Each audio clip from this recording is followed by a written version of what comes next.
Bom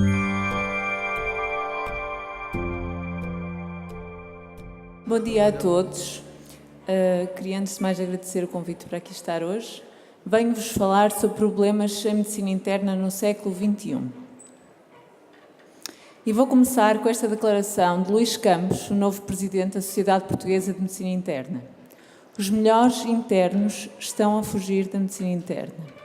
Esta afirmação é preocupante e constitui ponto de partida para a reflexão que vos vou propor a seguir. É preciso perceber porquê. Porquê é que estes internos, os melhores, aqueles que nós desejávamos na nossa especialidade, estão a fugir da medicina interna? Que problemas é que eles reconhecem na especialidade que nós próprios não conseguimos reconhecer? E propunha-vos 4 problemas. Temos problemas na formação em medicina interna, na capacidade de gerirmos o tempo enquanto internistas. O burnout em medicina interna é cada vez mais um problema prevalente.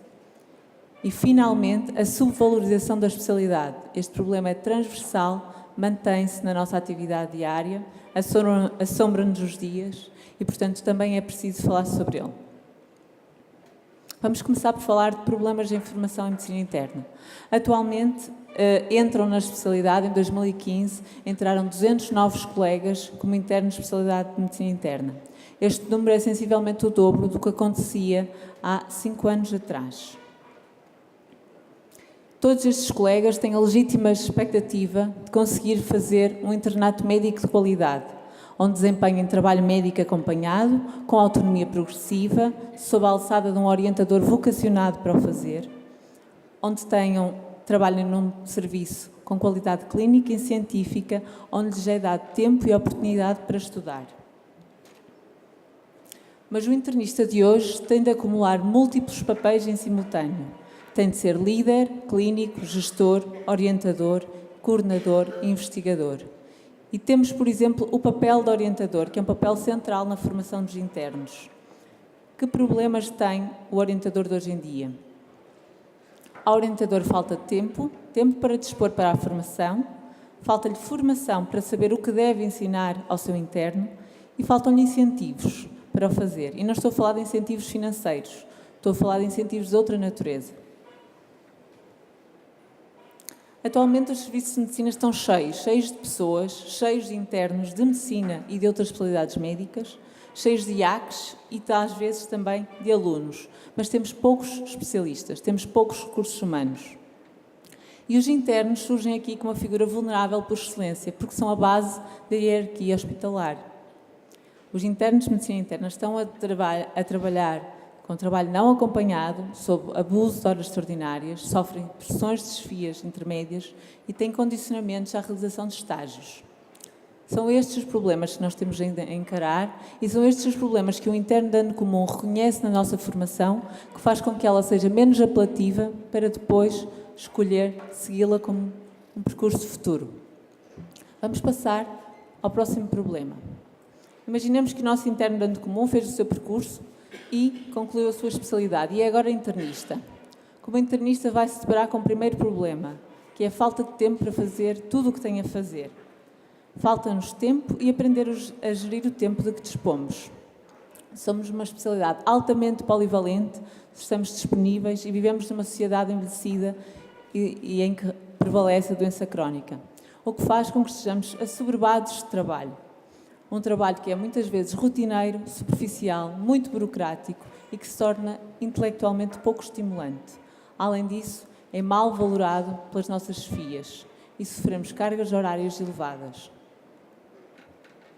Num cenário de recursos humanos limitados e de crise económica, falta-nos tempo para assegurar todas estas funções nucleares essenciais ao internista do século XXI, para desenvolvermos novas competências, como a comunicação e a ética, e para acompanharmos o ritmo da evolução do conhecimento. Porque se não fizermos, não poderemos chefiar equipas, não poderemos orientar internos, não poderemos cumprir com brio a nossa função de clínicos. Se somos elementos fundamentais da atividade hospitalar, precisamos de tempo destinado a todos estes papéis e devemos, portanto, redirecionar as nossas prioridades. E é aqui que o nosso interno de ano comum pergunta: e onde fica a qualidade de vida? onde sobra tempo para ter todas as outras atividades que são essenciais na vida de uma pessoa e também dos médicos. E quando se fala de qualidade de vida, tem de se falar em burnout. O que é o burnout? É um tema que está recorrentemente na moda. Antes de mais, fala-se de burnout em todo lado agora. Não é mais do que um estado de esgotamento emocional, psicológico e físico que resulta do desempenho de um trabalho sustentado no tempo de elevada intensidade emocional. Caracteriza-se por exaustão emocional, baixa realização profissional, desmotivação e despersonalização, ou seja, uma aparente frieza ou afastamento emocional dos doentes. E porquê falar de burnout em medicina interna? Os números internacionais mostram que os médicos são atingidos em até 50% dos médicos sofrem de burnout.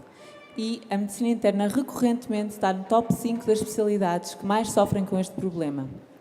Um internista não é Deus, não pode ser omnipotente, omnisciente e omnipresente.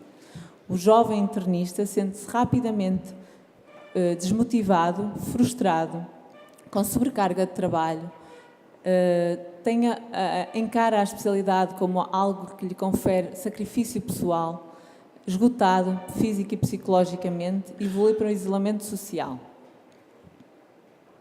Que causas para o burnout que sejam aplicadas na nossa especialidade?